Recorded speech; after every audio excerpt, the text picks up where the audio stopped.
Nizalowski is from Newark Valley. This meeting is being recorded. Thank you. Ed Nizalowski is a resident of Newark Valley. He is a graduate of the State University College at Potsdam and Syracuse University. He was a librarian at the Newark Valley High School from 1985 to 2010 when he retired. He has been very active in the Newark Valley Historical Society.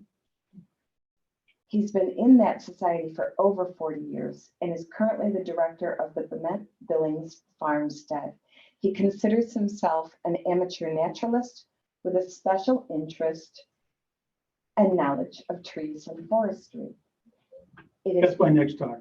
Well, yeah, we hope so. Yeah. And without any further anything, this is Mr. Ed Nizalowski. So to start off with, there's been a recent drop in people saying that they've seen things of alien nature and spacecraft, but a New Yorker cartoonist finally figured out the reason. So Sue, I'm going to have you kind of pass that around. So yeah. So very glad to be here. Very glad to see all of you here. Send it down. I think I can recognize about half the people that are here. A lot of Newark Valley faces, along with a few others that I've bumped into over the years. Hello, Newark Valley. Oh, So the idea that there is some kind of life beyond our planet, and that it's actually intelligent life, and it possibly has the technological capabilities of traveling from one planet to another, from one dimension to another, from one solar system to another. That has been a topic of interest for humans for a very long period of time, thousands of years. There's one reference that supposedly goes back 47,000 years. Now, that seems a little far-fetched to me, but it would be just a horrible thing if a librarian was spreading rumors and misinformation. So I'll tell you where that comes from, and you kind of take it for what it's worth. So, Book of Ezekiel. There are a number of people, ancient astronaut theorists, who, they got the whole History Channel program, which I find fascinating, along with a lot of straight theologians that say, 2,500 years ago, if somebody had seen a spacecraft land, they might have described it the way Ezekiel did.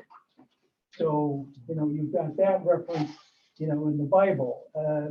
You look at sometimes medieval paintings and all this, there's something flying in the air. And I was like, where did that come from?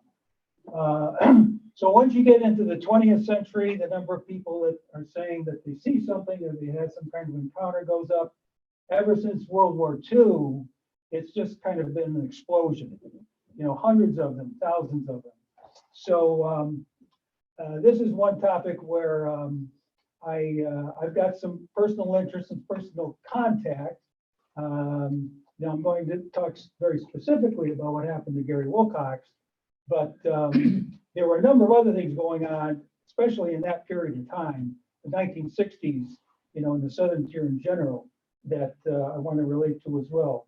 So April of 1964, I was a junior in high school.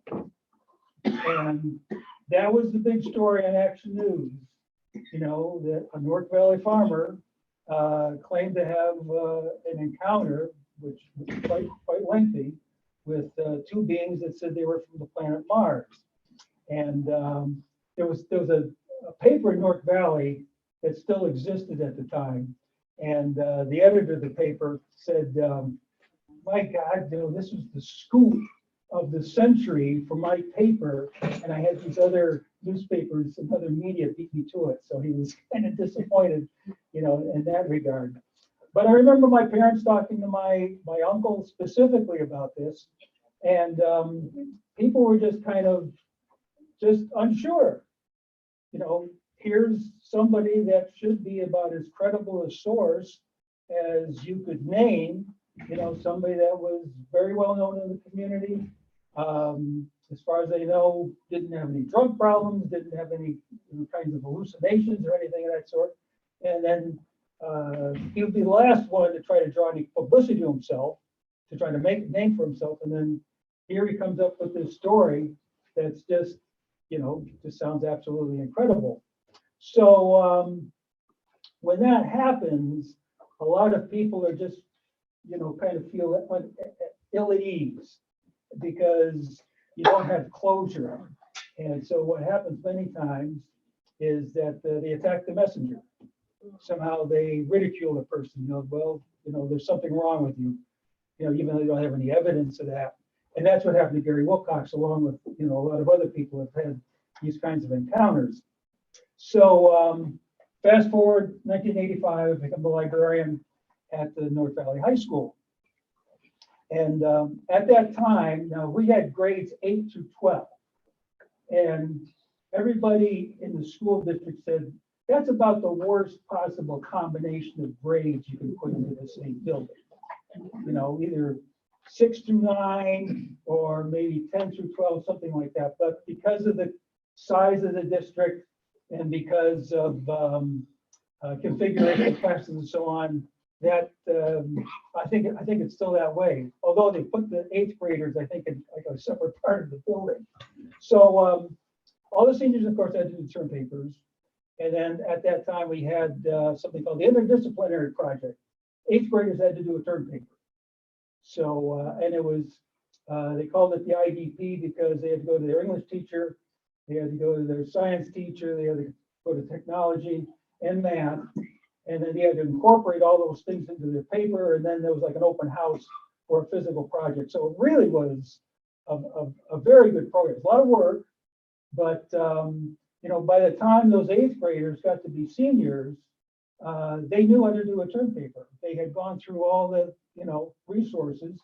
And so it was, it kind of made my job a lot easier after 4 or 5 years. Well, term paper, well, you want to do something on the Supreme Court, you want to do something on the state of Florida, you want to do something on the Louisiana Purchase, or would you like to do the pyramids, ghosts and poltergeists, ESP, hypnotism? So that, of course, is a much easier sell. So it gave me an excuse to invest in all kinds of resources about things that are basically, topics for the Twilight Zone. So I had some really wonderful resources. There was one that came with the library called Man, Myth, and Magic. It was a British publication, and really great scholarship, really wonderful resource. And then I had Mysteries of Mind, Space, and Time, was a 20-volume set, along with a lot of other materials. So when I got this one set that was in, Mysteries of Mind, Mysteries of Mind, Space, and Time. So I'm looking up because I'm kind of curious. Well, what do they have on UFOs? Do they possibly have something on Gary Wilcox? And there was a 2-page spread about the Newark Valley farmer having a conversation with 2 beings that said they were from Mars. So this made me realize, wow, a lot of the people that study this stuff take this seriously. So I can kind of pass this around if you want to take a quick look at it. And then the other thing that's in there is that on the same day, there was an occurrence in Socorro, New Mexico. A bit different, but some similarities, and that was given a lot of treatment as well. And then one of the other books that I had was called The Atlas of the Supernatural. And they had like about 6 different topics that they delved into. The pyramids was in there, ESP, so on and so forth. And then the section on UFOs. At the end of the chapter, they listed what they felt were the 70 most significant encounters that happened going back in world history. Now, this is where they said there was one from 47,000 years ago that they saw in a cave in China. So that's where the source of that particular tidbit comes from. And then they went down through, 4 different categories of close encounters. And Newark Valley is on the map. So I'll pass this around and let you take a peek at that as well. So when I did a talk for the Newark Valley Depot back in 2004, and when I was trying to do research, well, how many people feel that we've been visited by beings from, other planets? And at that time, it was about 50-50. 25% said, yeah, I firmly believe we have had visitations from, other planets. 25% is very likely, and then 50% not likely to. I just don't believe it, whatsoever that these things have happened. Since that period of time, the public opinion has gone up so that about 2/3 of the American population believes it's very likely, or they're very certain, we have visitations from beings that have the technological capability to travel in outer space. So putting my librarian hat on, when I go through what happened to Gary Wilcox and Linus and Warren, Socorro, New Mexico, along with all these others that were happening, especially in the 1960s, what you have to do is, there's a process you go through as far as critical thinking is concerned. Well, what's the source of the information? Do they have an agenda? Are they being truthful? Are they just trying to get me information? Are they trying to convince me of something? Does it match the information that I already know about it? Are there other people that feel the same way? So you go through all these criteria, and of course, with the internet now, it's become really difficult, to separate fact from fiction. But I have made the jump of looking at a website and just, making an assumption, and then, lots of times in my, my Facebook feed, somebody come in, oh, Ed, you made a mistake. That's really, so-and-so didn't really say that, or this didn't really occur. What's the matter with you? You should know better. So we all have to be really careful. So those are all the things to keep track of, as I'm going through these various accounts. So now we're going to go back to the morning of April 24th, 1964, and it's a day just like any other day, except you are there. How many know what show I'm referring to? Yeah. So Friday was Friday Night Fights, and then Sunday evening was You Are There with Walter Cronkite. So the Wilcox farm is very close to the Newark Valley High School. So it's within about a mile or so. And on the morning of April 24th, Gary Wilcox finished his chores. He had loaded up his manure wagon with, what he deposits from his dairy herd. And he had a field that was up on a hill.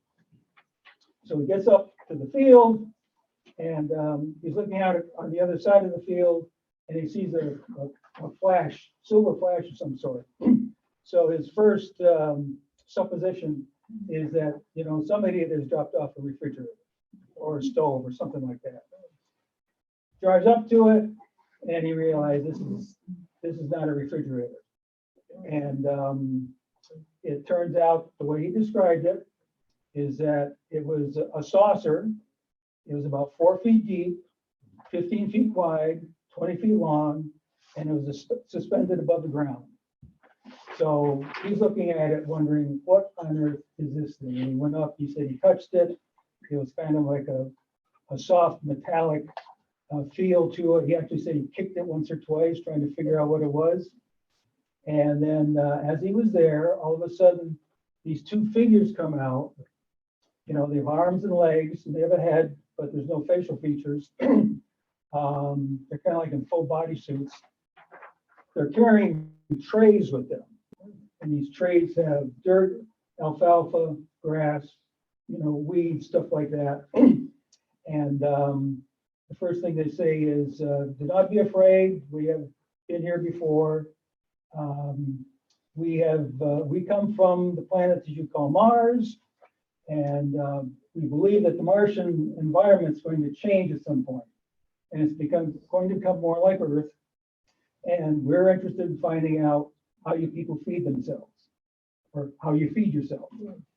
And then he spent 2 hours engaging with them on a variety of topics, a lot of which involved agriculture. So one of the things I've thought about, you want to be a wise guy, he said, well, I can tell you about agriculture. I give you the phone number of the local cooperative extension agent. He can probably give you, you know, a more scientific treatment of it. So they were very interested in what he was doing up there. You know, what have you got in this wagon that you're pulling behind your, you know, your tractor? So he explained what it was, and put it on the fields, it increases the fertility. He told them about, you know, well, there is artificial fertilizer as well.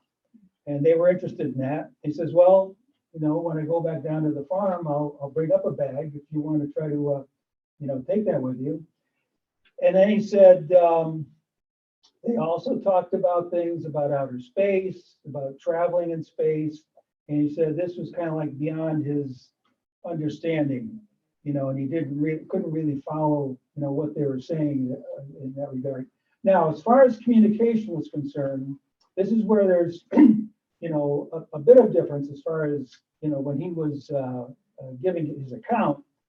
And to some people said they spoke English just as well as I did. He had no trouble understanding what they were saying. And in other accounts, he said it seemed to be telepathic. You know, we were able to communicate through our brainwaves somehow. So he gave those two accounts as far as, you know, when he was speaking to these two beings that said they were from Mars. So one of the things they told us is, you know, don't tell this to anybody else that we've met you. He also gave a warning, says you should not go into space, it's too dangerous. Now there were astronauts that got killed, you know, which is just kind of, you know, one of the things that happens when you're engaging in that kind of activity. But, you know, people have gone into space, you know, quite a bit, you know, since that period of time.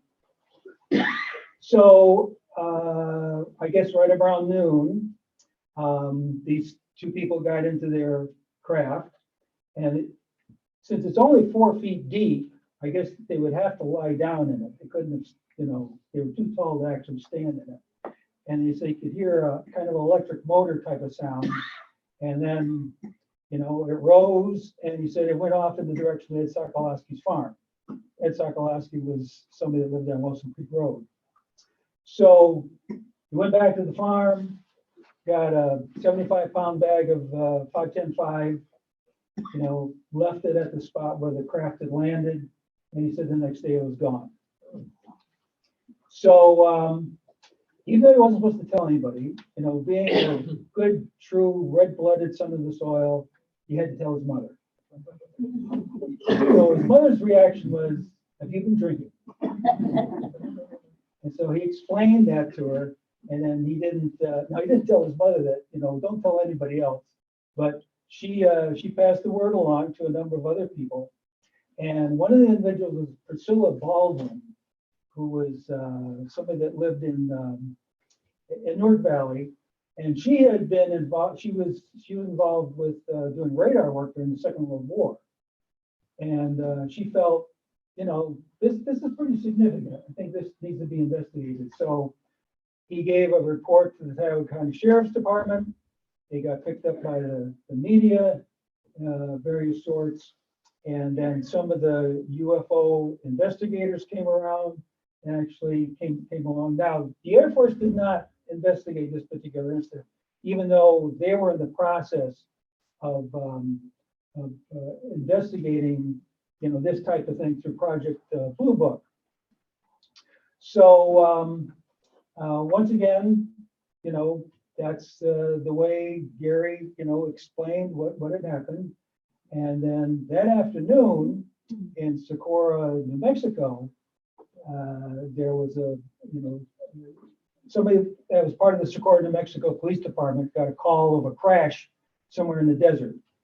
And so he traveled out there and he saw, now this was a different type of craft. This is more the standard rocket.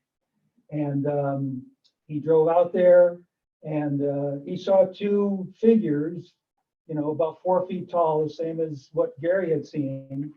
And then as soon as they came to this, as soon as they saw him, they hustled, got back in their craft, and they said they just, this rocket, this ship took off and just, flew at a really high rate of speed right over the top of its head.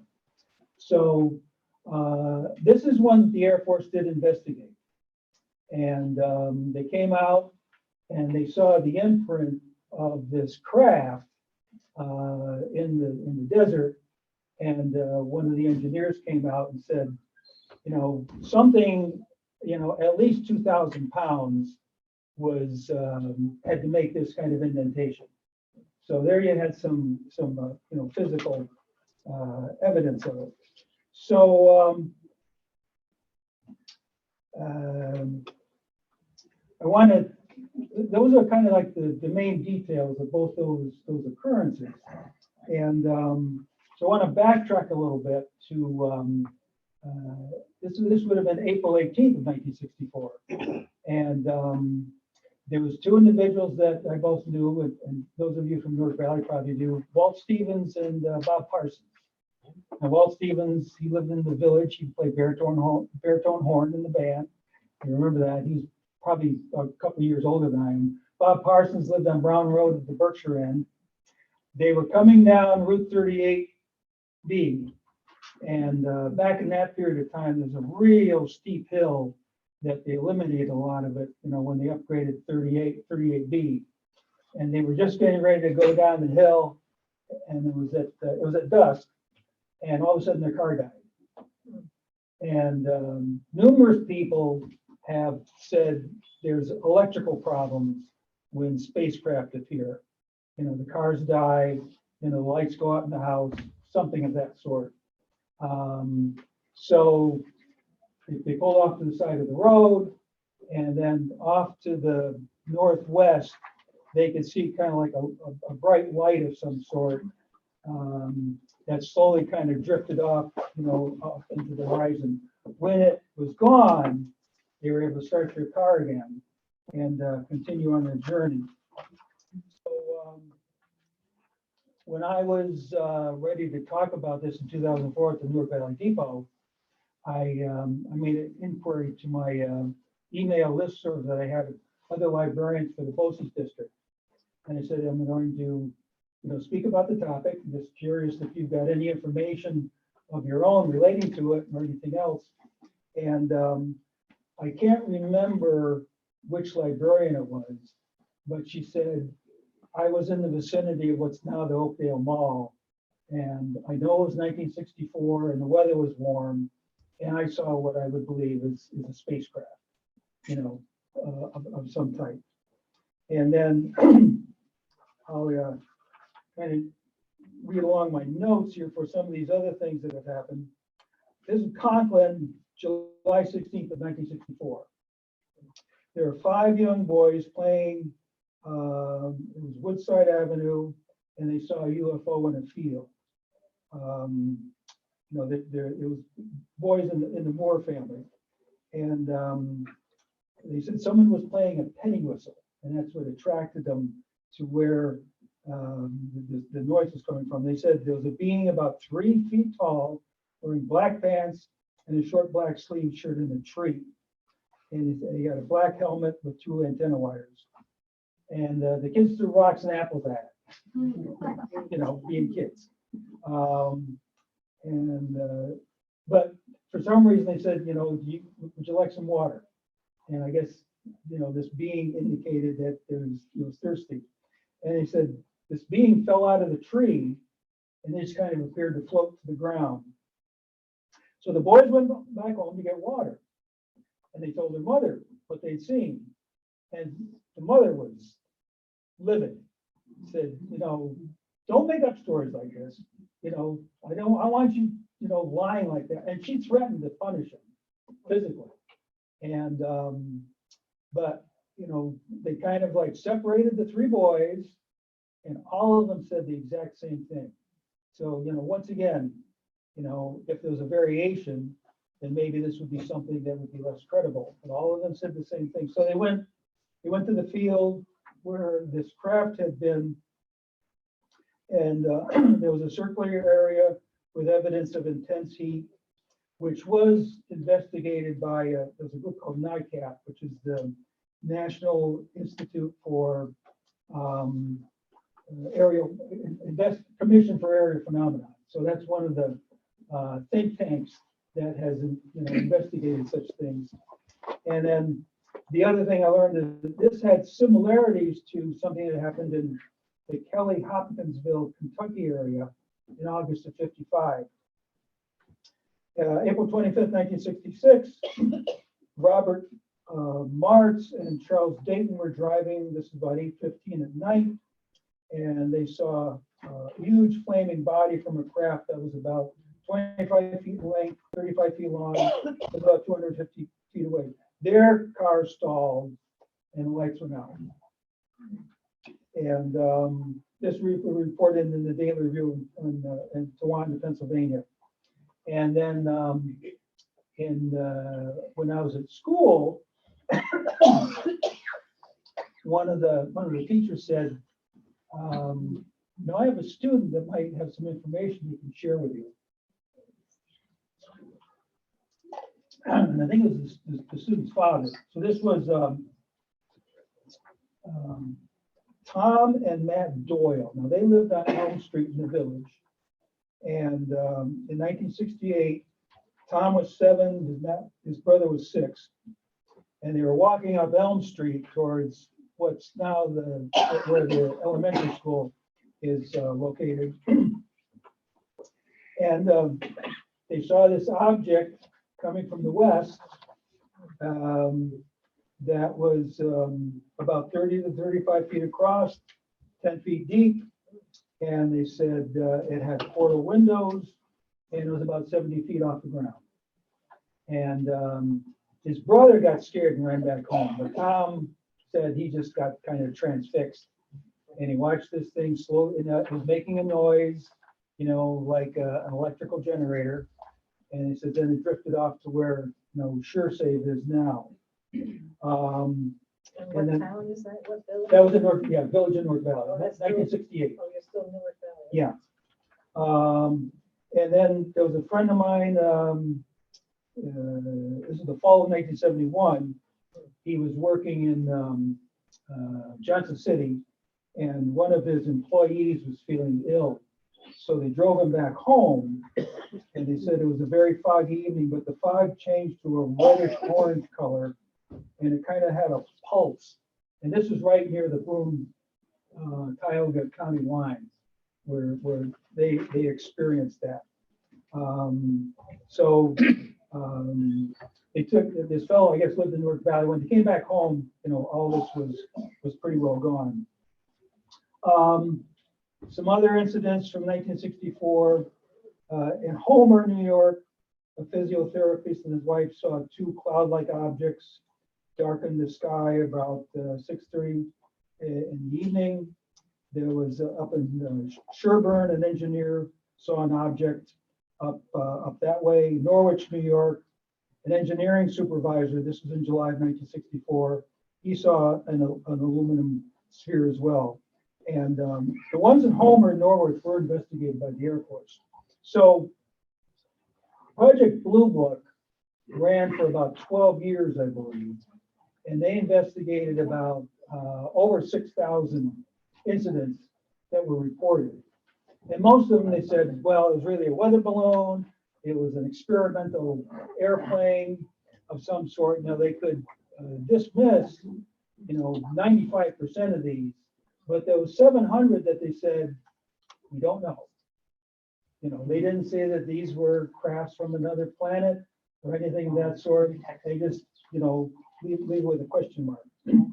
So one of the things that gives Wilcox a great deal more credibility is that there are a number of professional doctors and psychiatrists that have studied this type of thing. And one of them was, his name was Dr. Berthold Schwartz. And he was assistant attending psychiatrist at the Montclair Community Hospital in Montclair, New Jersey. And he took a special interest in talking with people that said that they had encounters with, aliens from another planet. And so in 1968, he came up and he gave Gary Wilcox a whole battery of psychological tests and interviewed him very extensively. And so I want to read to you, what his part of what his report was.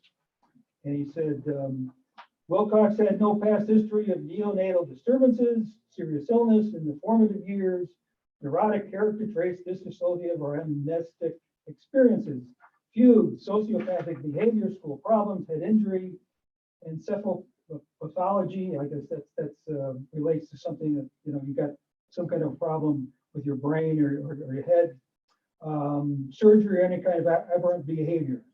He had never been hospitalized, and he did not have a family physician. A review of all his bodily systems revealed no disease stigmata. He was a good student in school and had one semester in college. He spent 3 years in the Army, being stationed in Germany. He was a sergeant in the engineers and received an honorable discharge. So some of his other conclusions that he brought about, and I'll kind of finish up with this, as far as, not only Gary Wilcox, but just this entire phenomenon of people that have said that they've had encounters with people, beyond their planet. It says, it is ironic that billions are spent to put men on the moon in order to probe the secrets of space. Yet apparently little attention is paid to the possibility that forms of life, UFOnauts from somewhere in the universe, possibly outer space, may have already landed on Earth. In summary, Gary Wilcox, almost 28 years old and a farmer of Newark Valley, New York, claimed he had a close range experience with a UFO and two of its occupants. From psychiatric evaluation, Wilcox and interviews with various members of his family, neighbors, and friends, it would seem that he is a truthful person with no emotional illness and that his experience was real, even though the interpretation of his encounter is a complicated and uncertain matter. And then somewhere along, I think I read, this guy is so normal that he's boring.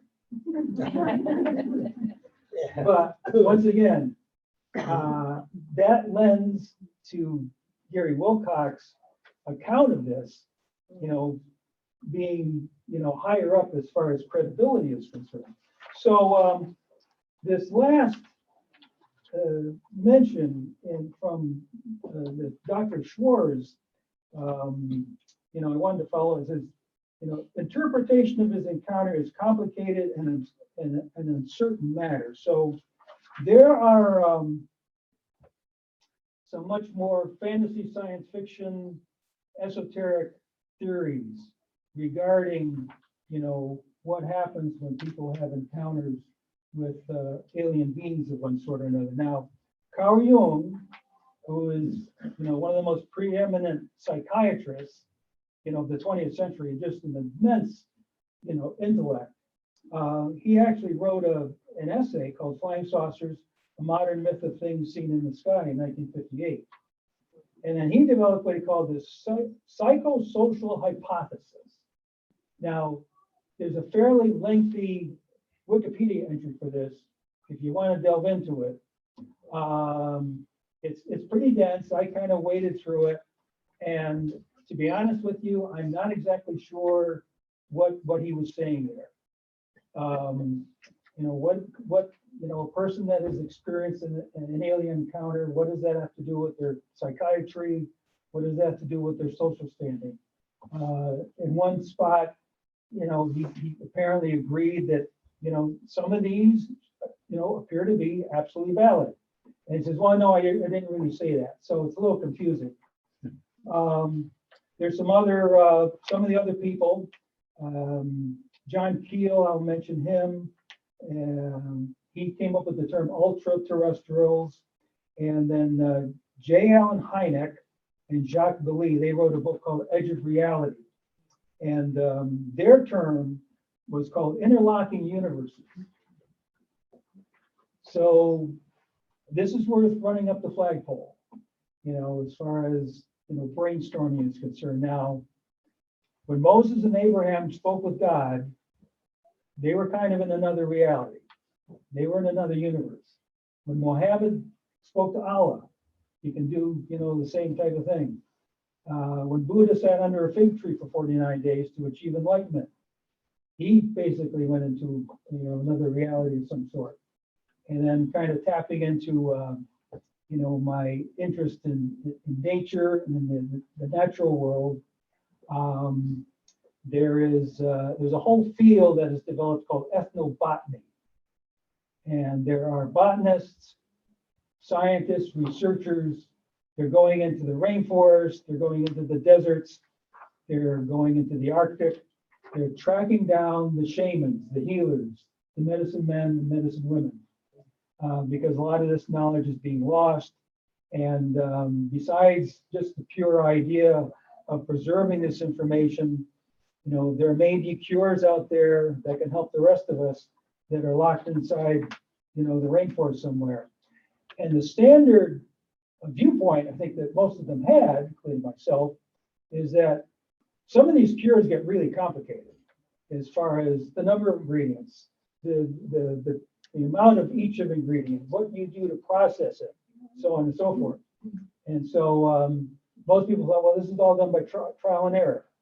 But they would talk to these people, and what they said very frequently was, the plants told me what I should do. They had this kind of communication with the natural world. They'd walk into the forest, they'd walk into the prairie, they'd walk into a meadow, and they'd find some plants that they would need, for, say, a cure of some sort, or just something that they would need. And so they would communicate with the plants. The plants would say, I see you're a human. We both have a spot on the earth. We both deserve to be here. I'm willing to help you out. Take what you need. Please give me thanks for the sacrifice, of taking, but to make it sustainable. Make sure that there's enough of me left that the next person that comes along. And so for many native peoples, this is why they use tobacco. They would take some tobacco and either smoke it or burn it, and this was a way of giving thanks. They would do this, before they kill an animal. That's one of the themes in Avatar. So these are the things that are out there, and I'll open it up for comments and questions. Yes. What's the government's opinion on the 64 sighting? I don't think Did the they government. investigate it? Yeah, there were some of the UFO think tanks, but the Air Force didn't. They didn't come to the property. Yeah, they didn't come to the property. I think some people from IBM appeared there, but I don't think they made any kind of official statement, regarding what they thought happened. Yes. Did you meet Gary Wilcox? Or did you know about it at the time? Well, I knew about it at the time. I was a junior in high school, but I've never met him. He just wasn't part of the circle. I certainly, if I was really curious about those topics, then, I probably could have gone up to the farm and visited him. But I never, did that type of thing. Yes. Is that the same place that there was supposedly a crop circle in Newark Valley? I heard that years ago. Yeah, now, there was kind of like where that craft landed on the field. I think he said there was like a jelly-like substance that was on the ground. And there was kind of like a burn mark there. But I don't think I've ever heard anything about a crop circle as such. Mhm. Gary Wilcox is still alive. Yes, he is. So I don't want to say anything more than that. He really, in subsequent years, because of the ridicule that he had, he really doesn't want to say anything about it. Now, I'll mention one other thing. there was a time where you could plug in somebody's name and their address on the internet, and you could get their address and phone number.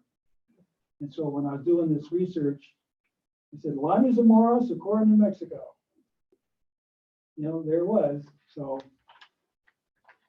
picked up the phone, and this woman answered at the other end, and I said, you know, excuse me, you know, ma'am, but you know, I introduced myself. I'm from Newark Valley. I'm doing research on Gary Wilcox. You know, and I'd like to know if Lonnie would be willing to share, you know, what his experiences were. So she says, well, let me talk to him. Puts down the phone, you know, evidently went over to where he was sitting, came back, said, no, he doesn't want to say anything. So, but, so that was a follow-up. You know, I felt because of the amount of research that I've done on this, that I could legitimately talk to him, you know, and get maybe some of his input. Now, Gary did find out about the Socorro, New Mexico incident, you know, a bit later, you know, so he did learn about it. Yes. Was Gary a machinist in his? I think he had some mechanical aptitude, and he might have worked to some degree on, you know, Maybe second shift? I thought I maybe have got to know him. because he did work at IBM. IBM. Right, yes. Oh, wow. I worked with, and Yeah, just in passing, I was going out, he was coming in. oh, yeah, Very ordinary type of guy. exactly. I watch all the programs Mhm. on discovery and history and, Yeah, you know, ancient, ancient astronauts. I've heard all the stories with the scope and the importance of this subject matter. Why hasn't the Earth and all the countries on this planet said, we believe they're here, we have seen them, let's accept that and work together? And why hasn't, let's say, the government opened up to saying the president? Yeah, some of their files. I mean, they threatened to Why do that, and is then that? they kind of choked up. Some religions denounce it. Was something that important? Some religions denounce it, think it denounces their religion if they believe in other beings. So it's kind That of might be part of it. Mhm. part of it. They'll push back. But I remember the Yes. what was the event, Orson Welles? You know, Oh, scared great. everybody and all that. Yeah. They always want to protect us. Invasion of the world, something like that. They want to protect us. Many people can't handle it. In my opinion. Yes. Yes. But it's panic if they want to release it, okay, because insanity. I meet with it. I meet with SETI and I meet with the clergy and stuff. They believe we are the, Oh, sweet. We had the Beagle, Dan's Beagle with us. And suddenly it got very, very still. And the Beagle started howling her head off. Hmm. And we looked up and it shot across strange question. towards Montrose Turnpike. So we got in the car and we went over to Montrose Turnpike. And we saw, which teacher was it? John Wojcinski, teacher. He saw it. And he said it went, you know, and he was all excited about it. I think he saw it a little closer. But if you had that experience, I mean, we didn't see any creatures. But that wasn't anything I could see in the sky. So where were you exactly? On Waits Road, Waits Road. yeah, up almost to the top of it. Can I ask what color was it? Was it like It wasn't clear a or? color, it was like a star. It was like, It looked as if you saw a big full moon. Okay. It looked just like a huge full moon, but it drifted from west to east, not too far above us, and we thought it was landing. And that's when we drove over to the next. Because you keep going that way, we had a cottage out on Island. Going into Little Meadows and Warren Center. Yeah. I was only like 6 years old, but I remember the sky lit up like all red. And it was night, and we got in the car, and my dad went to see other cars went with us, see what it was, and where, you know, when they went as far as they came, like, a couple miles, didn't see anything. Then I went we saw another farmer, he said, no, up with a meteor or what that was. Yeah, we thought that was gonna land over, that's what we go over. Yeah. But that, or Mr. Wadzinski thought go over too, but he said it went over his place. Can I ask just one other question? In this room, how many people would, to me, if I saw one, would you run towards it, or wait, I'd want to go see it, like he did, like Gary did. But many are like afraid, and was like, of course I say that, and I might say, I'm like, So you're sure it was 1964? Yes. Yeah. Yeah. we were curious. Yeah, and what time of the year? It was the summer. Oh, it was the summer. Yeah, maybe June. Mm-hmm. My mother saw one on 38B, but I don't know what year it was, when she was coming home from work, said she worked second shift at IBM. She said it just flew right in front of her, but I don't know, it was probably that time, about that time period, but I'm not sure. Yeah, because somebody else was saying that there was a UFO sighting, you know, on 38B. Yeah, she was coming home 38B, second shift at IBM, and I would say it was probably about that time, so it was probably about the time period she worked there. They were very busy. Yeah, that whole decade, like I said, you know, and many of these were investigated by the Air Force. So, shall we listen to the interview? So Gary Wilcox had an interview, and this thing got recorded, and it's available on YouTube. And then he made it, he called from his barn, you hear cows in the background, and you can hear him talk.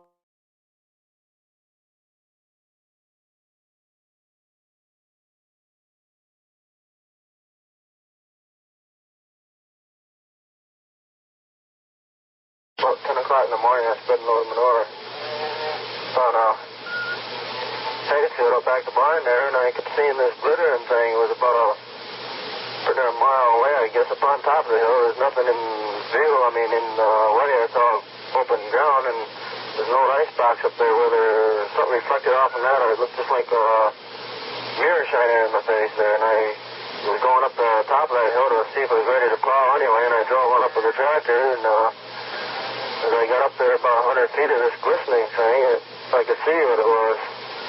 Well, I got 100, 200 yards from it there, and I couldn't see nothing. There wasn't no shining or nothing, but as I went closer, I got almost within 100 feet before I saw anything.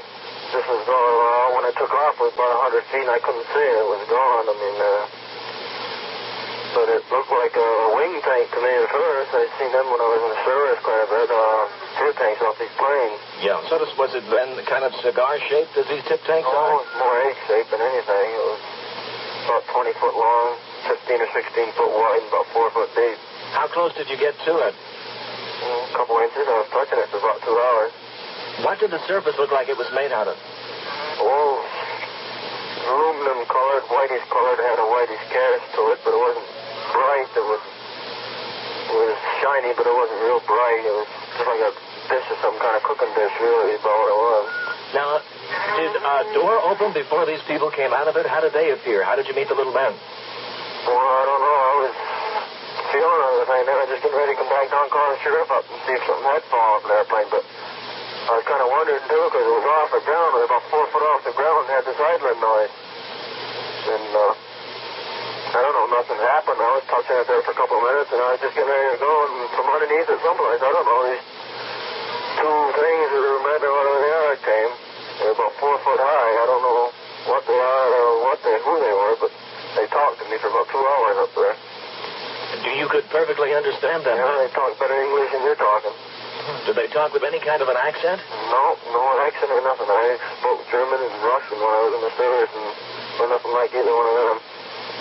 And what did they have to tell you? What were some of the things they said? How did they address you? Oh, first thing they said was, don't be alarmed. You've talked to people before. And they were questioning how I I'd seen them and stuff. They were quite concerned. Said I shouldn't have seen them within 100 feet or so. And when I told them I saw them way down where I was spitting it over, I was putting them a mile away. They were quite concerned. They said I shouldn't have seen them in the daytime like that. That's why they were in the daytime. Did they tell you what they were doing there? They said that they were traveling this hemisphere, this trip. Each one had a tray in their hand full of grass and stuff. It was sod, looked like they took the knife and cut it right out of the ground, just a slab of it in each tray. That's what they were doing. They said collecting organic material and stuff. Where did they say they were from? Well, I mean, this sounds awful silly, I know, but they told me they were from what I know as the planet Mars. Every time they spoke of stuff, they referred to it as I know, or as we know here, like as we know Earth, as we know Mars, and stuff like that. You sound like you find it rather hard to believe yourself. Well, I know it. I was up there for 2 hours. I was touching the thing and talking to somebody. I don't know who it was. And you say you talked to them for about 2 hours? Oh, probably an hour and a half. I was up there about 2 hours altogether. Did they mention anything about man's getting into space, sort of coming into their territory? Well, they talk about a lot of stuff. Some of the stuff I can't say anything about. Some of it I can, but they're talking about the people were silly to go into space, that they would never survive there, just as they can't survive here. They said they can only make a trip out every 2 years, the two that were here. That they can't stand this atmosphere, that Earthmen would have even a harder time than they do, because they were telling me they're much farther advanced in this kind of stuff than we are. But they were more interested in agriculture, aspects of agriculture, than anything. They asked me what I was doing about the manure and where I got it and what it did and all that stuff. They didn't know nothing about agriculture. They don't have no organic material or anything like that up there. They said they survive in what they get out of the atmosphere they have. And they didn't stress any point. They made a lot of statements like that, but they never stressed the point. They didn't say how they lived or anything like that. Did you say that there were other things they told you that you cannot reveal? I mean... Why not? Why can't you reveal these other things? I guess I better not say anything about it. Why? Well, this is being investigated into yet. Who's investigating it? It's supposed to be the Air Force supposed to be coming around, I guess, what the sheriff says. You can't tell us what they told you? No, I shouldn't, for my own personal reasons. Mm-hmm. Can you give us an indication of what it was? What did it concern? Well, it concerned them being here more than anything. Why they were here? Did these creatures have features like we do on Earth? They have eyes? Well, they were about 4 foot tall, and they had arms and legs and heads, but whether they had features, I would presume so. Well, they just had a complete uniform, covered everything. I mean, as far as seeing features, you couldn't see anything. The voice come from the front one someplace. I don't know. Couldn't say it come from the head, or couldn't say it come from the stomach, or where. It just could hear the voice come from someplace. He was about 4 or 5 feet away from me. What color were the uniforms? Same color as the ship. Sort of like a spacesuit. Well, it was the same color. I didn't touch the uniforms, but they looked to me like the same kind of stuff. They seemed to go back underneath the ship. The back one went first, and the front one turned around. They both went back underneath the ship, and where they went to, I don't know. It was only about 60 seconds since the thing took off. I was standing about 6 inches from it when it took off. And there you have, reporting from his barn in Newark, New York, Gary Wilcox, a 28-year-old dairy farmer who says he saw, well, you heard Mr. Wilcox. This is Bob Kennedy.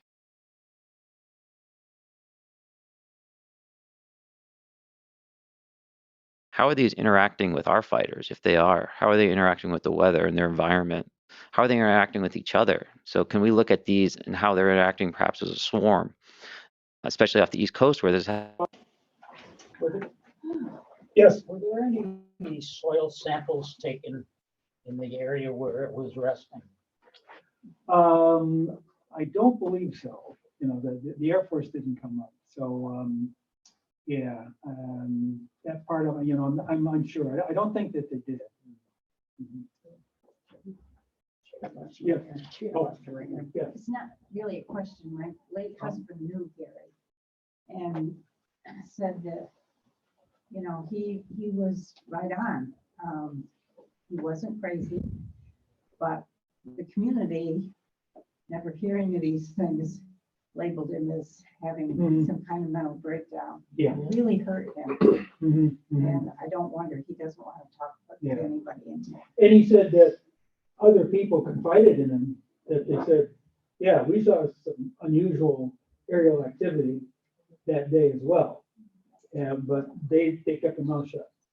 So, you know, that was one of the things that, you know, that would have helped me out. You know, if you said, yeah, I saw the same thing, but, you know, they didn't come through. Has he, Yes. has he ever told what he didn't want to tell that during that interview? To my knowledge, you know, he hasn't said anything more. You know, maybe he's got a diary of some sort where he's written these things down, but, you know, that's not available to anybody else. But, you know, one of the things I speculate on is if he could, say, get together with a hypnotist and try to go back and get a complete rendering of that entire conversation. You know, exactly what questions did they ask? And then when they were talking about space travel, what things did they say there? But, you know, so whether that'll happen or not, I'm not sure. Yes. Did I hear you say that his first encounter, they mentioned, they said to him that they were surprised that he was able to see them? Did I hear Yes. that from you? Yes. Yeah. So does that suggest some sort of multiverse that many of us cannot see? You know, that's possible, or they have some kind of cloaking device, you know, that maybe was not functioning, you know, when they were up on top of the field. And they said, you know, we don't like to travel at night because we're much more readily seen. That's why they would travel during the day. So, you know, just kind of passing on, you know, what has been reported. Yes. So my friend Kevin Walker, he said his dad, Kenneth Walker, knew Gary Wilcox, and he said that he was never a liar, and he believed his story. He lived right down the road from him. Yeah. I believed him. Yeah. And also, you said you saw a UFO in Montrose Creek Lake in the Vigo area. About 15 years ago, I was fishing down the river, it was right before dark. And I saw this glowing orb right above the river, right near the power lines. And once it spotted me, all the smoke coming right out of the bottom of it and went right up in the cloud and disappeared right near what you're talking about. Very interesting. So you were you on the Susquehanna River? Or? Yep. And that was about 15 years ago. Yep. I want to put that into the database. Especially after that story. Yeah. Hear it. Right. Well, anytime that I've talked about this, people come forward with something that they had seen that, you know, many times they've never shared with anybody, but they feel comfortable, you know, coming forward when they realize I'm not alone. Yeah. Yes. Is it, what was his name, Travis Walton, or that something that logger that was abducted? Right. That was actually true, correct? That they found him like 3 days later or something? Yeah, I'm not familiar with that one. You know, it was Travis. Walton, I think. He was a logger out west somewhere and supposedly was abducted for a couple days. They did a movie about it. Oh, is that right. fire in the sky? Yes, Yeah. yes, that's it. Is that an actual, like, you're right, I thought they said it was based on a true story. Yeah, you know, that's not the only case of an abduction. One of the other real famous ones is Betty and Barney Hill. Right. Up in Vermont. That's on that map of the world as being, you know, one of the more credible abductions that took place. Now, have you heard of anyone having like probe marks or something that they got abducted and didn't remember it? Because my ex-boyfriend and his wife lived on Tracy Creek in Vestal. And he said that they both woke up and they had a dream that aliens had come down the creek behind their house. And he had this 2 like probe marks on the back of his head that never healed. That was really weird. Yeah. That never healed. And that was like 2 probe marks. But they both had this dream, but no recollection of anything else. That alien came down the. Yeah. Have you ever heard of something like that? No. That was weird. Yeah, that was weird. That was weird. Oh, yeah, he's right now, but yeah, I had 2 like probe marks. Yeah, I'll mention one other thing. This past month, I subscribed to Nation magazine, and they always have like a counterpoint of some particular topic. And the topic was, are alien beings socialist or not? You know, one argument said, yeah, I think they are, you know, and I said, they would be socialists. No, they'd all be capitalists, you know. So how that topic came up for discussion, but you know, there was. Does Gary say how the ship left? Did he watch the ship leave? Yeah, I think he did. He said that, you know, they got into it and then he said it made a sound like an electrical generator, a hum, and then it had to rise to get up over the tree line. And then he saw it, you know, drift over, and he said specifically to Ed Sokolowski's farm. That was kind of like to the northwest. You know, and Ed Sokolowski's farm was maybe about a mile from the landing site. So he just saw it drift, he didn't see it like disappear. You know, I mean, once the thing had gotten over the tree line, then he wouldn't have seen it from that particular vantage point. Yes. I wonder if anybody that has a good recording of that has done a transcription. Some of it, because it's so old, and my hearing's going, so it's like terrible. Yeah, when I listen to it on a computer, it's much clearer than that. Okay. So, yeah, just go to YouTube, Gary Wilcox, Newark Valley, this will come up, you know, and you can listen to it again. And it's the audio is much better, you know, than you know, what we had here. That's true. There are ads in there for sure. Oh, they're right. Yeah. Ken was when Ken was over here working on it, he said, we're working on getting a better speaker system down here. And he said, you know, we will hook up the recording to our website and everything, but he said he's not sure how it's going to come out. Yeah. He just isn't sure. So, you know, we're going to hope for the best and get a better speaker system and better days ahead. So, you know, leave out a jar for the audio, you know, equipment fund. You know, when everybody leaves, leave $1. I wanted to add, because when I first learned about this years ago, and I researched it, just so you know, the Gary Wilcox over by Lowe's who does the towing, it's not him. I went over to him. That's important. I went over to him. I mean, I really like him. One time, one of my dogs was down on the Vestal Parkway, and Gary Wilcox is a big dog lover. He stopped traffic, got my dog in his cab, took it to the vet where, you know, and then the dog was impounded for a couple of days till I could get him out. But he is a huge dog lover. And there was one time a dog on Main Street in Vestal that was hit, a car ran over the dog, and the woman stopped, and the dog was under the car, and the police called Gary Wilcox. He came, he lifted the car up, the dog was fine and trotted out. But I mean, for a dog, and you know, so anyway, so I went to Gary Wilcox, and I was like, are you the one, Newark Valley, you know? And he said, no, but I know him. We were both born the same year. Our medical records have been mixed up before. Oh my God. We've gotten each other's, but he said he's a great guy. He's a great guy. He said once in a while we'll meet at the Skylark for a cup of coffee. He goes, you know, it happened to him. He goes, you know, yeah. And he was the one who told me he's still alive. He said he lives in Pennsylvania. He doesn't live here. And I said, you know, I would like to meet him. I would like to meet him just to ask, like, whatever they told you, did it come to pass? And I mean, he's lived with this now for a long time, for 60 years almost. Yeah. He's lived with this, and I would just like to ask him, like, are you glad it happened to you, or, you know, I don't know. I mean, I would just like to know, but then I don't want to. If he doesn't want to talk about it anymore, I don't want to poke the bear. Well, farmers were proud. I'm sure the ridicule was really hard on him. I mean, they're proud that it's not, you know, farmers, I'm sure the ridicule was horrible.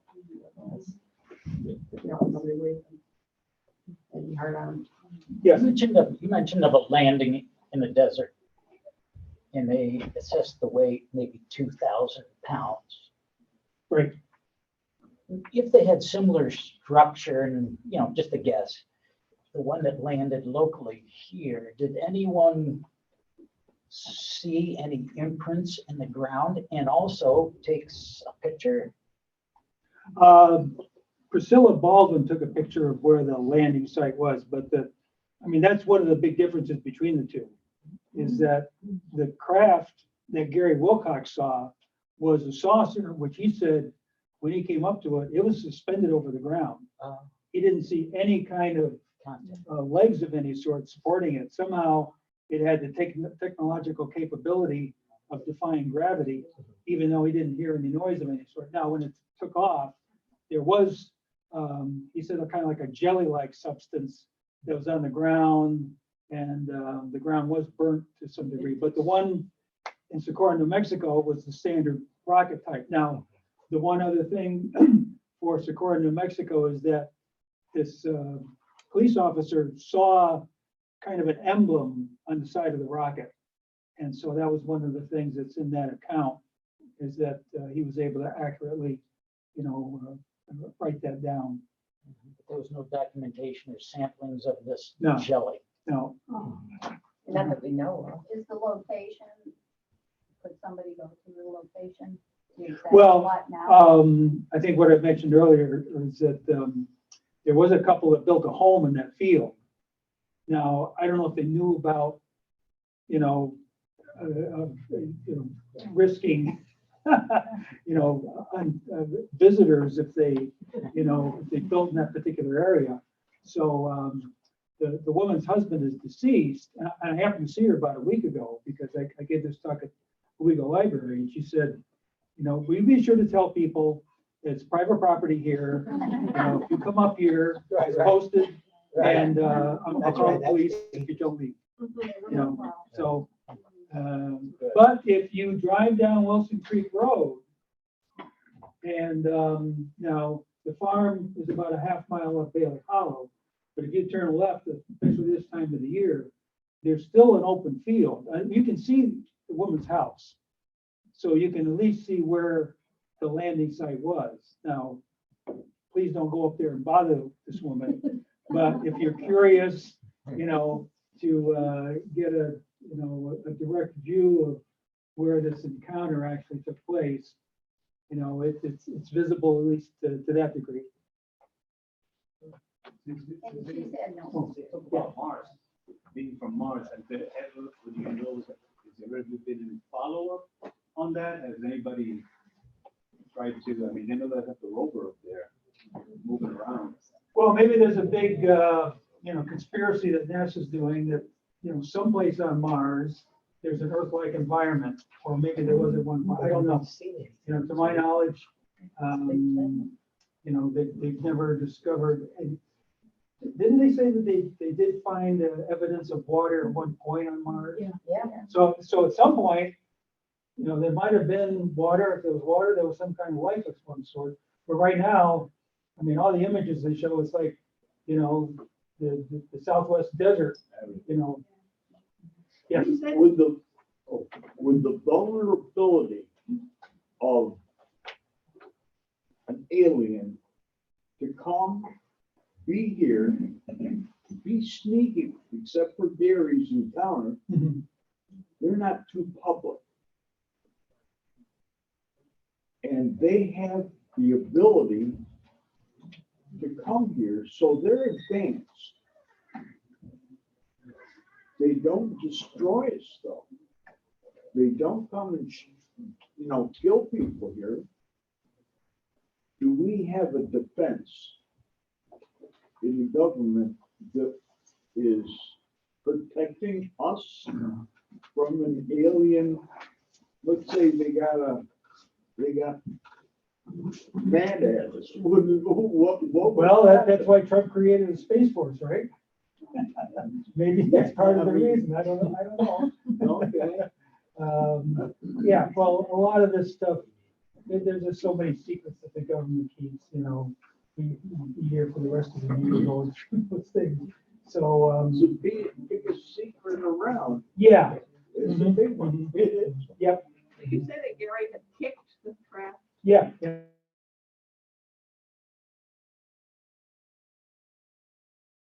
It wasn't working with skydivers. Yeah. He said he touched it also. Yeah, he touched it. And he said that the material was similar to that of what they were wearing. Yes. People were wearing. Yeah. So I wonder if it was malleable.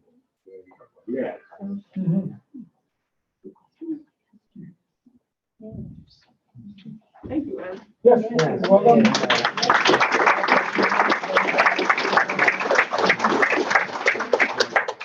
We're wondering, how did people hear about this? How many heard about it through our flyers? How many, oh, the website? How many heard about it through Penny Saver? Great. How many heard about it through Vessel Town Crier? I got it library email. Great. Facebook. Facebook. And your Okay, good. Great. Thank you so much.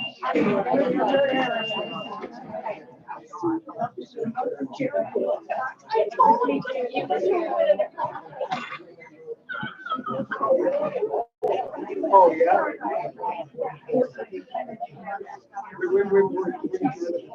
Okay.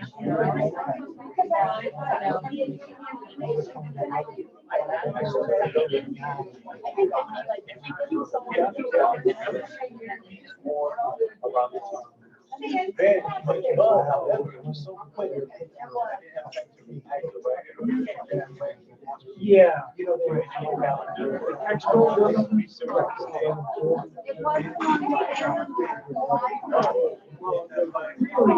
Somebody else.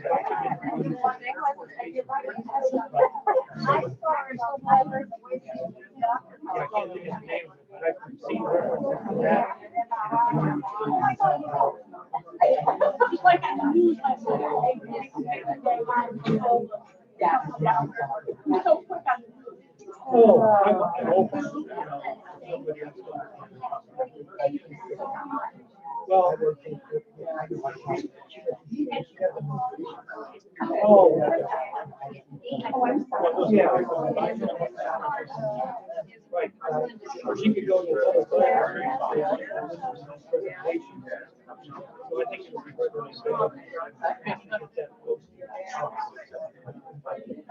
Yeah.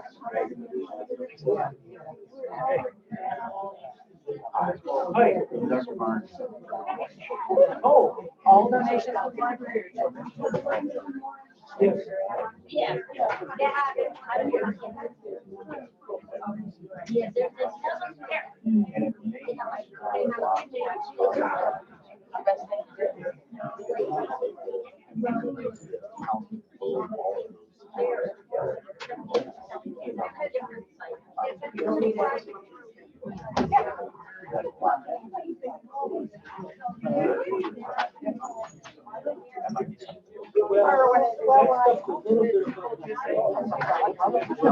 Oh, is it? Yeah.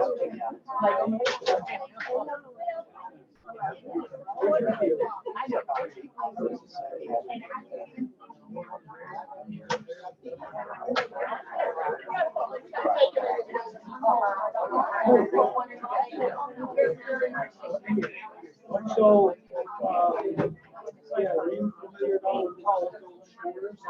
No.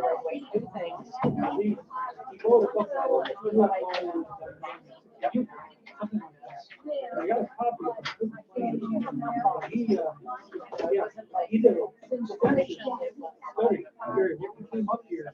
He talked to a number of people in Pennsylvania, because there was so much going on in the decades.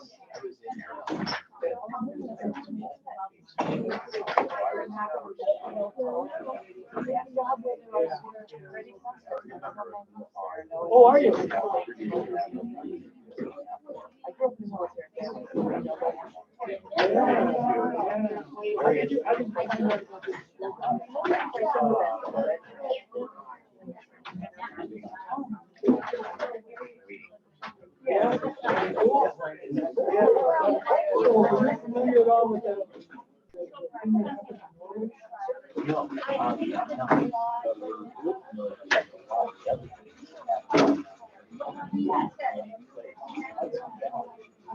Yeah.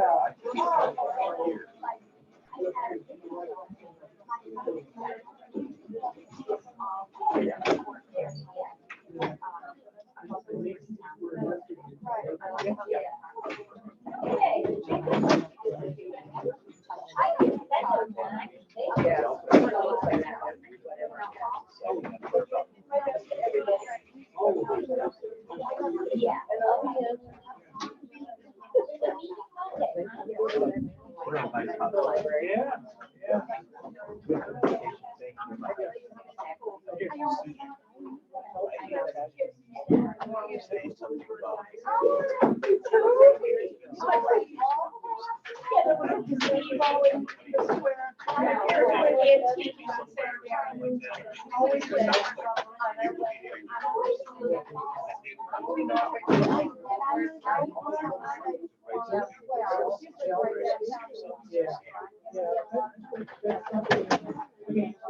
got a bit of empathy for things that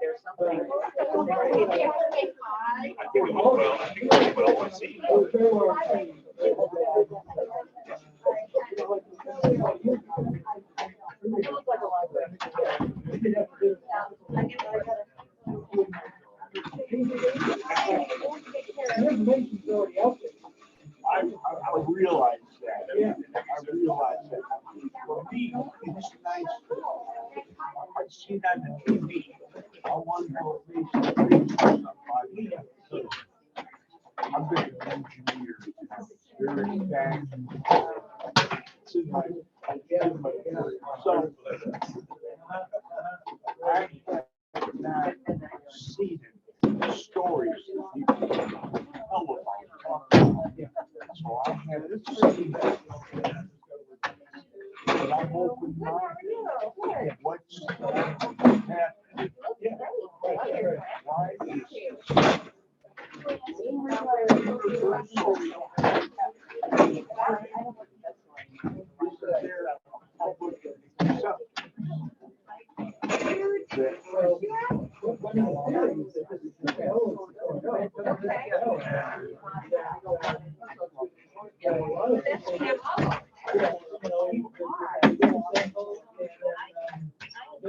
Psychological trauma, a lot of people would have. the world is flat. Yeah, the world is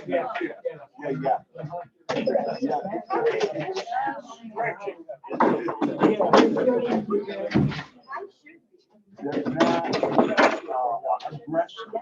They don't. Whatever.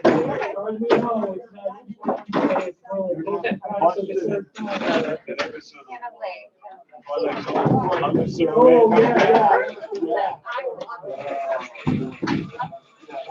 Oh, I started to read this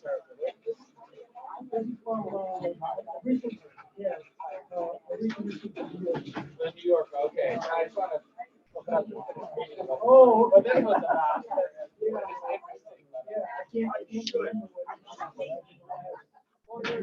okay. That's all right. Okay. The library in New York or Newark Valley. Thank you very much for your participation.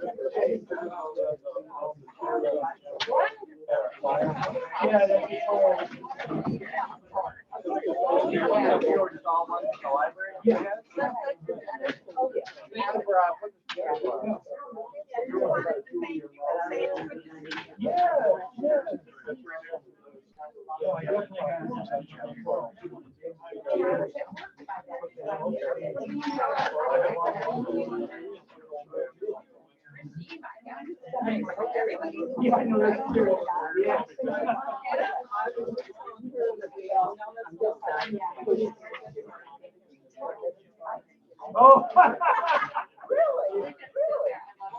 Oh,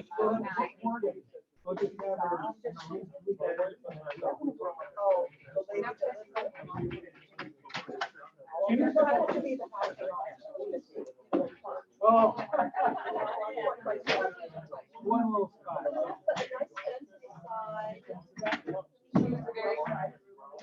Handle that. She used to come down and no, I've driven through Newark Valley. Yeah, everybody else is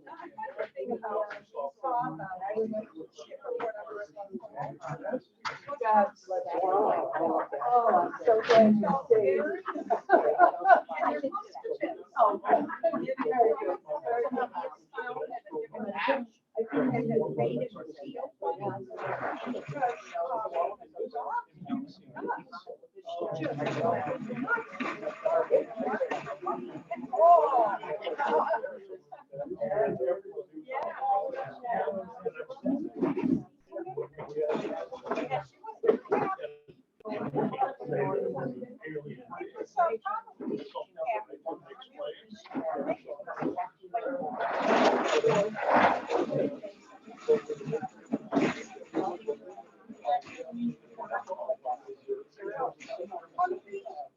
Oh, yeah.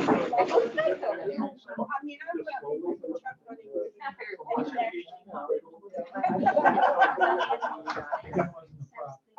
Yeah, no. The new stuff is. No, maybe it might be more fun, but no. Yeah, I mean, Yeah.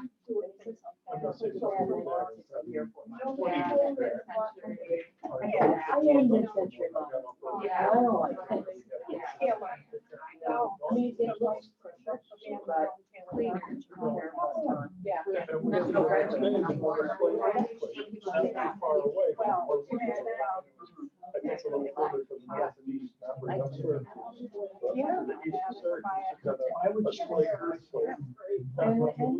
She always informed me when she bought it, she had everything. Yeah. Was it for sure? Yeah, that's what it's like. Yeah, Yes, there was one. Just give me the- I'm saying it was bad. Sorry. I didn't want my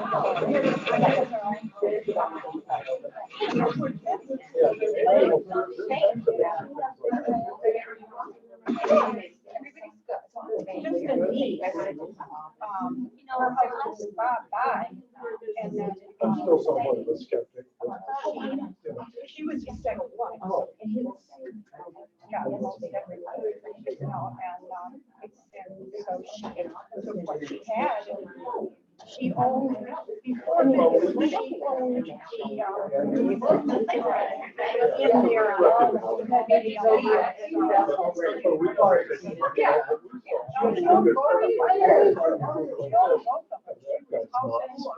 And I don't. But she sold the one on Front Street. And then. No, it was down. Yes. She's the one that started it as an inn. Yeah. So, and, but now she's. Well, I saw her in the grocery store. They were shocked because I didn't do she was Yeah. Dan Nichols, if you don't remember. Called one day, about historic preservation and in terms of, she has a dream. What you just said. Yeah. Oh, yeah, you can hear it too. Feel it, the house. Makes sense. No. So. What do you think? She was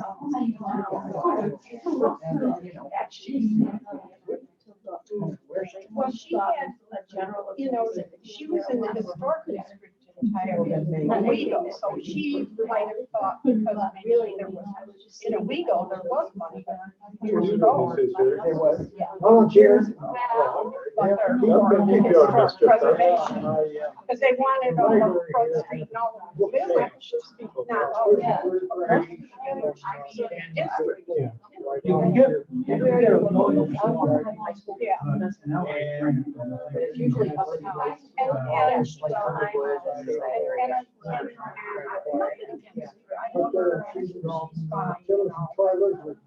I have other extensively, right back in the way. Some of them are like deep rose, solid color, just all these dark colors. And I look at it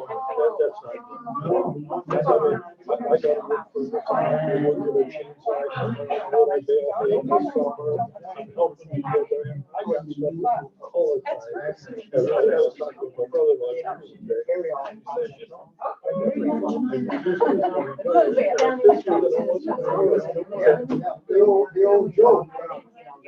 Tell me about it. I love the house. Yeah. Well, the backstage and then one guy says,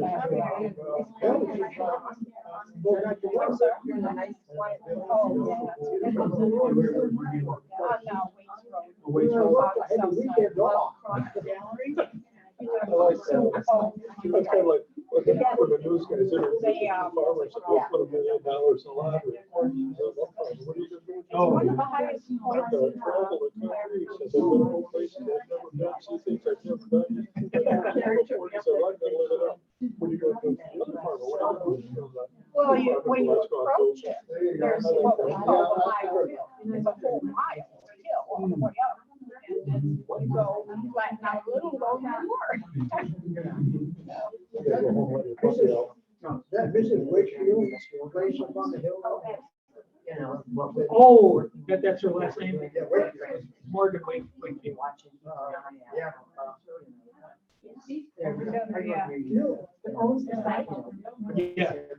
Yeah, that must be the last name. Wakefield. Wakefield. Ring a bell with you?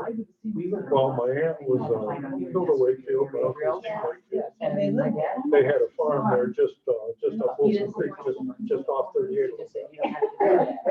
Not that far away from you guys. Right, that's, your mom?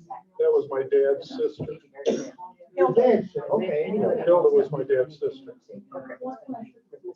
So this craft landed on that land? I don't know. Farmer's land? Was The it Wakefield Farm, that's where Miles is now, is the two B. Sharp corner. Yeah, it's right on the, that's, but I don't know where that is in relation to where, Gary Wilcox is probably. It's just, you know, basically right next door, like 100 yards up the road. If we went around that sharp corner, or if you went out straight. Where was Gary's barn?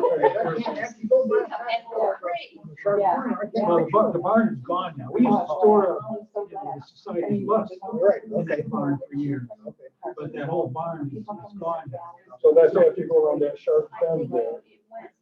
Well, no, you go straight. Oh, Wilson Creek Road takes a sharp left. Right, exactly. You go straight up Bailey Hollow. Oh, that's Bailey Hollow. So the Wakefield Farm is the first one that you come to, and then on the left, and then it's the next house up. Oh, okay. You know, that was the Wilcox farm. Okay, that I didn't know. That's the one on the sharp corner then. But I know that it's right. Yeah, it doesn't, it make it bend to the right. Yeah. And then Kevin Mathers was right next to, he just had a small house right next to where the Wilcox farm is. But Dean and Hilda Wakefield sold that farm and moved to Florida years ago. Right, so now it's Miles. Yeah, Carol Miles. Yeah. I have no idea. who Miles. Oh, Miles, they built up on the hill. Yeah, her daughter's gonna get married at the farm. Her daughter's gonna get married at the farm. I don't know. But they had the farm there, and I thought they were or Florida, but it would have been a step in between the two. I don't know.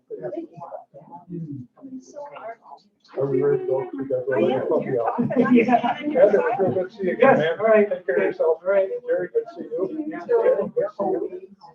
Yeah, well, that's what I am to everybody else. No, actually, if you want to call me Toby, then you have to call me Steve. Oh, darn. But that's going back to a lot of years. Well, just Well, we before go we back a came lot here, of years. yeah, just before we came here, there was a get together for my 94-year-old aunt down in Nicholas. And we were all there, and everybody in that knows me as well, because those are all the people I grew up with, and family and friends and years gone by. But I only knew was from school, and the teachers called me Dan. So, and I always thought the name Daniel was nice, was strong, fine, that doesn't mean it right now, so I use that name, even though I know these big things. Oh. So, Great fun. Well, you looked familiar when you came in. I remember something, I was like, oh my God. I didn't even see you He when we. needs a haircut, but now. Yeah. I wasn't old enough for him yet. Hey, at least I got here, I'm just happy. Exactly. Well, Yeah. that's great to see you. Yeah. Better get on the road, what's up? Coffee will be on. Okay. Socialize and solve the world problems. Thanks again, Ed. Yeah. Good to see you.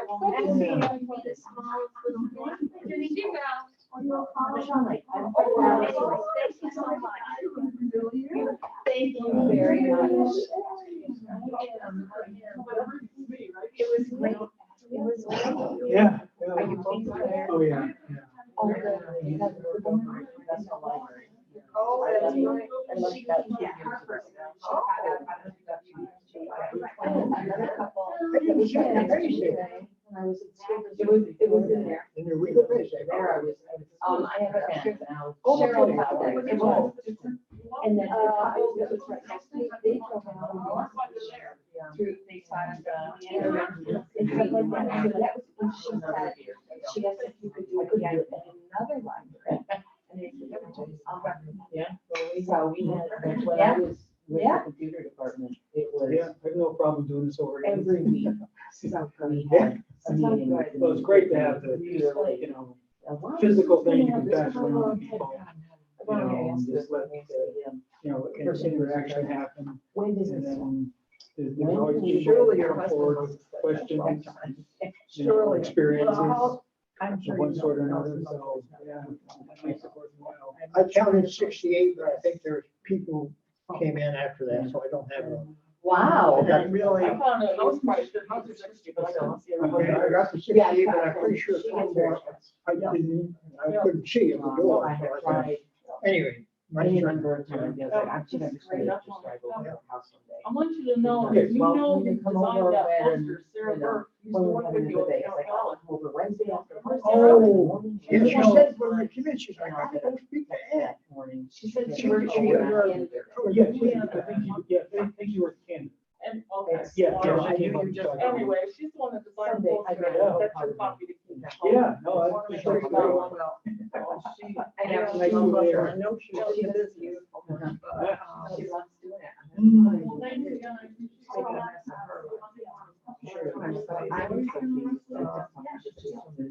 Should we take I this know. back upstairs? Yeah. Sure, yeah, we can take them back up. I know Ken's gonna come down and lock this all up, Okay. so. I know. It's gonna be interesting to see how it comes out. Yeah.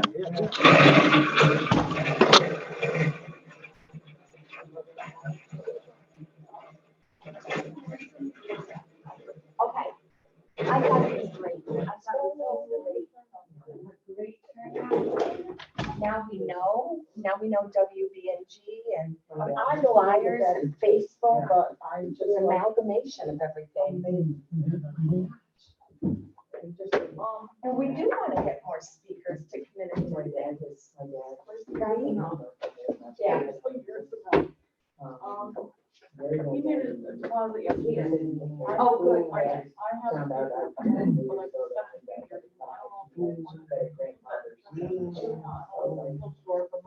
Sure. I started working on it this morning. Started working on it this morning. You guys are over 20 years. 10. And marginal. When I was. I was through. Well, just so you know, I can laugh at it. It was like, terrible. I know. And I'm gonna be alone at the time. Gonna be 65. I'm gonna be able to see it.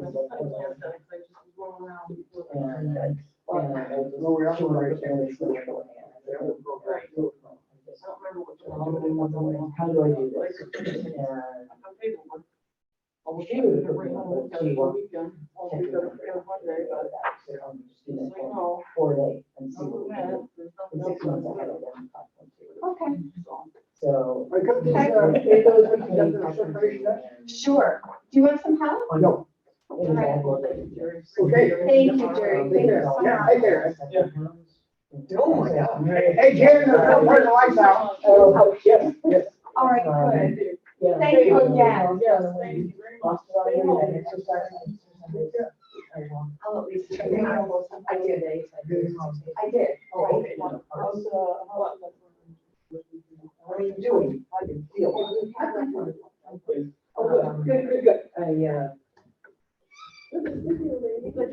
Oh, it's so good to see you. Thank you. We had a great time. I had another party, let us know. Yes.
Now that guy is down in jail for coming in here when it was dark.